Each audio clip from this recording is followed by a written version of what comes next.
Hello, people. Welcome back. And excuse the low voice for now because it's quite a bit of a late time here. It's 5 a.m. right now, and we don't want to be waking up our house members and neighbors, don't we? But anyway, here we are for some very late practice. Tomorrow is the league race, and just only getting in some practice. And Monza, as we know, all you need here is straight line speed and well, my old PP all the way from, well, which one was that? October, since the launch of the game. I couldn't beat it though, for some reason. But it is kind of a known thing that these current patches, the most recent patches, compared to the earlier part of the game, are a little slower. But whatever. So I'll just show you what my old setup was, and then I'll show you the current setup that I have. So the old setup that I had is pretty low wings, 3-4, that I used in the race and qualifying as well. Very awesome in the race because straight line speed, if you get a good run on someone, you're gonna overtake them, and ERS recharge was super high, so even if you lost a little bit in the corners, you could regain a lot more on the straights. But the problem was with this, following people for a prolonged period of time is going to harm your tires because you have less aero, you're going to trigger more tire wear as well. So, well, Monza again, you want the straight line speed at the same time, you don't want too much tire wear. So at that time, this was pretty good. Other times, such as other setups like 5-4, 6-4 at that time were pretty common, but those were just super snappy and super slow on the straights. Ever since the most recent patches, probably the last 4 or 5 patches since earlier this year, well, you can definitely run higher aero as well, 5-4, 6-4 in the race event, and that's actually much more beneficial because you'll be able to follow people so much closer in the race, especially at the start on heavy fuel. You will be saving tires, and if you're starting on the alternate strategy, it is definitely a good thing because you want to go as long as possible, and then once you have the soft tires at the end, drop the wing, go for the undercut or overcut, and just go on a overtaking streak at the end. All right, and then this was the old one as well, 157, pretty much the same, right, left, again a standard at that time. And also a standard at that time was something like this. I like to use high rear suspension and high anti-roll bar as well. Again, comes down to evolution of a driving style. Back then, I couldn't get the rotation, so I definitely needed more from the suspension, so couldn't do much on the brakes. So rear suspension, typically rear suspension is, when you increase it, it's going to give you more rotation. The slow speed corners, you're going to notice it more in sector 1, so turn 1, turn 2, and then turn 4 and 5. These are like the slowest braking zones. And the interesting about Monza is the track gets faster corner by corner. So turn 1 and 2 are the slowest, then turn 4 and 5 they get faster, and then Lesmos they get faster, Ascari they get even faster, and then Parabolica is like pretty much as fast as Ascari. So all the corners they get progressively faster. So rear suspension, if you increase this, you're gonna feel like you're gonna be better in the slow speed, whereas when you increase the rear anti-roll bar, you're gonna be faster in the high speed. Change your direction, your car will just turn into the corner.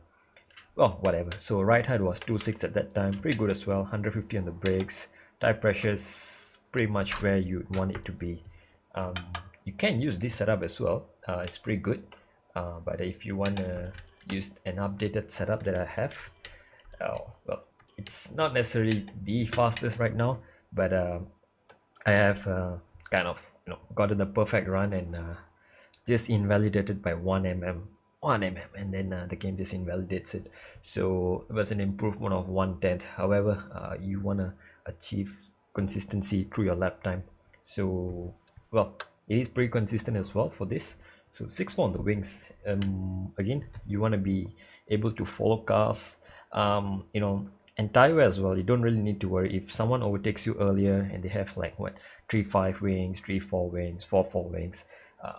they can overtake you early on, but then as the tire wear kicks in, your car is going to be the faster car on track overall. So just give it about 5-6 laps, then your car will be pretty much the fastest. You can drop the wing to 5-4 in the pits, because if the race is fully dry, track is fully rubbered in, it's generally better to drop the wing in the pits so that the car balance is maintained.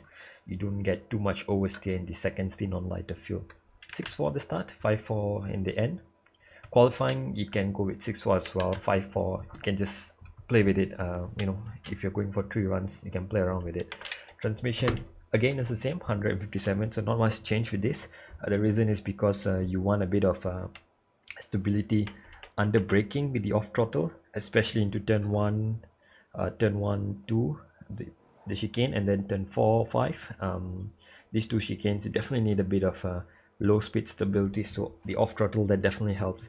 And then everywhere else throughout the circuit, having a little bit of higher off throttle just gives you that stability while you are throwing the car into the corner and coasting with it. So again, it's okay. If you want more rotation, you can definitely go with lower value. Anything lower than 55 is not recommended as usual. Suspension geometry, again, right, left, left, left. Again, pretty standard. I've also tried right, left, left, right, mid, left, left.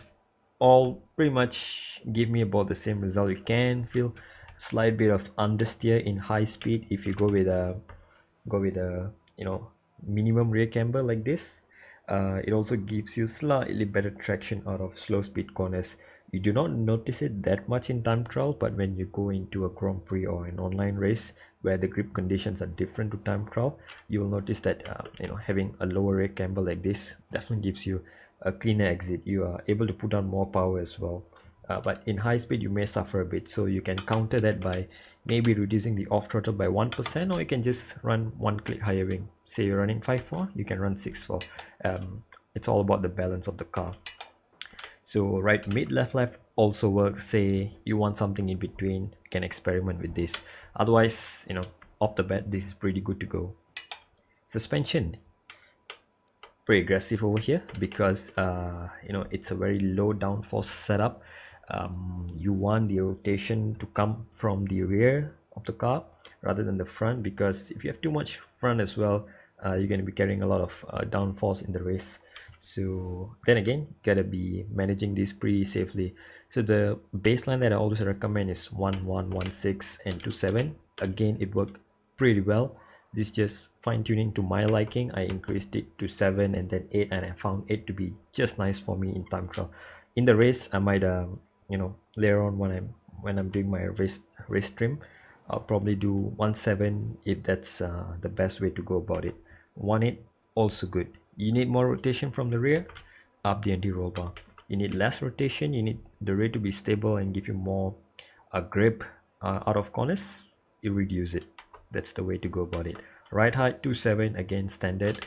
I did try 1.6, but it kind of felt a bit wobbly because there are a lot of curbs that you have to take, or even just tap the curbs a little bit throughout this circuit, especially in Parabolica, where you really have to cut a bit of the inside curb at the first part, and then the second part you can miss it, third part you can miss it. So it's really the entry curbs that you have to take, Lesmo 1 and Lesmo 2 as well.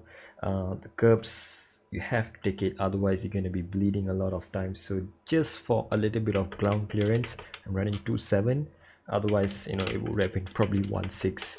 2.7 also pretty stable. If you need a bit more stability to dial out the overstay in the car, you can increase the ride height to 3. This will trigger a bit of understeer on high speed, but if you're feeling too much overstay in high speed and low speed, or either one, definitely worth increasing the ride height. Brakes 150, pretty standard, but into turn 1 and turn 4 are the two heaviest braking zone. I like to use slightly higher braking pressure. That's because the rear of the car is very aggressively set up, so running front brake bias probably by 2%, 52, just keeps the car very stable and pretty easy to manage the trail braking into turn 1. So 52, 51, just nice as well. Into turn 3, the second chicane, 51, 50 also works, and then the rest of the circuit, just 50% works pretty well because you need to throw the car in at high speed. Tire pressures, rears at the maximum as always. This is for maximum stability and also for best tire wear, best tire life. Tire temps, not really an issue around here because there's a lot of straights. The tires do cool down pretty fast. You can run higher than 23.8 on the fronts as well, but if you feel there's too much overheating on the fronts, maybe because you throw the car in a lot, or you scrub the tires a lot, probably try lower a bit. That's okay.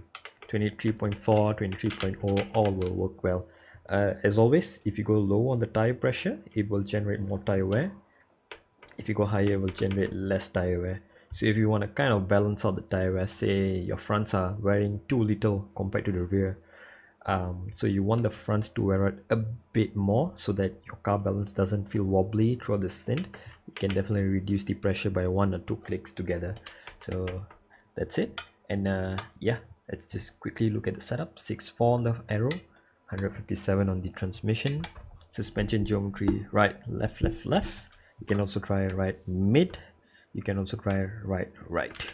Either way will work. Suspension 1.1, 1.827. If it's O-steery, you can reduce the rear anti-roll bar by 2 clicks maybe and try it from there.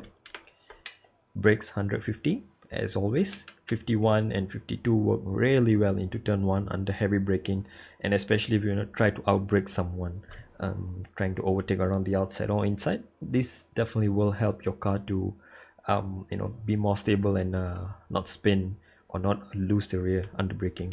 Tire pressures 23.0 on the front, 23.5 on the rear, all good. And changes for the wet session. Qualifying, you can use the same thing. If it's going to be like a full wet race for some reason, definitely worth increasing the aero by 1 click each. Rear wing on the on 5 definitely works well.